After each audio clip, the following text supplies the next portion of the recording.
Good morning, everybody. Happy Saturday. Look, right off the bat, you're noticing that it's nowhere near as chilly, nowhere near as nippy as it was 24 hours ago, where we were kind of like bundled up in heavy coats, right?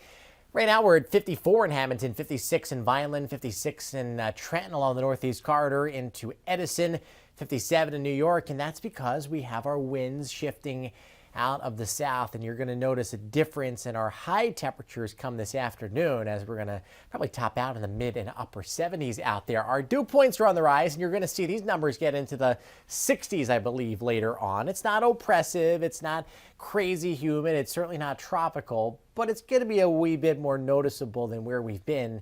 55 in Cherry Hill, 58 in Hamilton, 61 in Atlantic City, 55 for the Big Apple, and 58 right now in Asbury Park. I think the numbers are going to come up further as we go into Monday, especially with some heavy rain that's going to be adding moisture to the air around us. And then the numbers will fall back off as we go into next week. So our big picture today, let's dissect what's going on here. First, we have a cold front that's up to our north and west. This is going to slowly move down into our neck of the woods and get here by tonight, and it'll be here tomorrow, and it'll kind of linger around through your Monday. And that's significant because it's going to act as a conveyor belt for the remnants of Delta to get into our area, and it's going to kind of like attach itself to that moisture and amplify it. I believe we're looking at some heavy rain out of that system as it starts to move up from the south and west into our area. Today, southwest winds. So we're warmer, we're slightly more humid, and we're going to watch cloud cover work into our region as well. So it's not going to be as perfect as where we've been pretty much all week. 76 in Hamilton, 76 in Woodland Township, 77 for Mays Landing, 76 in Millville, 74 in Atlantic City today. 78 in Edison, 77 for Sussex, 77 in Wrightstown. Now, I do believe that central and North Jersey will be the last places to see any kind of cloud cover today.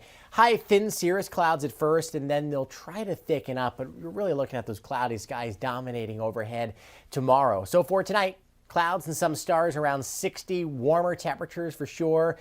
Going into tomorrow, I think we're going to be waking up to temperatures in the probably 70-degree range. Upper 60s to around 70, and then through the day, those numbers should actually start to fall. So let's talk about our futurecast and where we go. I know there are some of you hesitant to go outdoors and do your outdoor plans and all that stuff. And I told you from Wednesday of this week that you're going to be fine 75% of the weekend. Today, we're certainly not looking at any kind of rain. Some clouds from time to time for sure. Tomorrow, the clouds thicken up, but as we're waking up in the morning, we are still dry. With that rain still down to our south and west, it's through mid and late afternoon that we're going to increase our chance of some wet weather. And here's that frontal system right over us. Remember, I told you it's like a conveyor belt? Well, look at those bands of rain that's set up on Sunday night and then through the day on Monday. Could be looking at some heavy rain out there. I'm thinking generally 1 to 3 inches of rain. My forecast has not changed since yesterday. But with that said, I want to emphasize that this weekend is not a washout. And you're probably looking at the map and you're like, how does that make any sense if we're looking at 1 to 3 inches of rain? That's because most of it's going to come tomorrow night and into early Monday. And I believe it doesn't really wrap up totally until Tuesday. And it's going to determine, or it's going to depend rather, where those heavier bands of rain set up. Because if they are over an area and you get training, you could certainly see areas of 3 inches or more out of this system. So have the ponchos, have the umbrellas. I think tomorrow night, and especially throughout the day on Monday, not looking too nice. We're cooler on Monday, probably mid and upper 60s, 77 with clearing conditions in the afternoon on Tuesday, and then we kind of level off in the upper 60s to around 70 by mid next week. Have yourselves a great day. I'll talk to you later.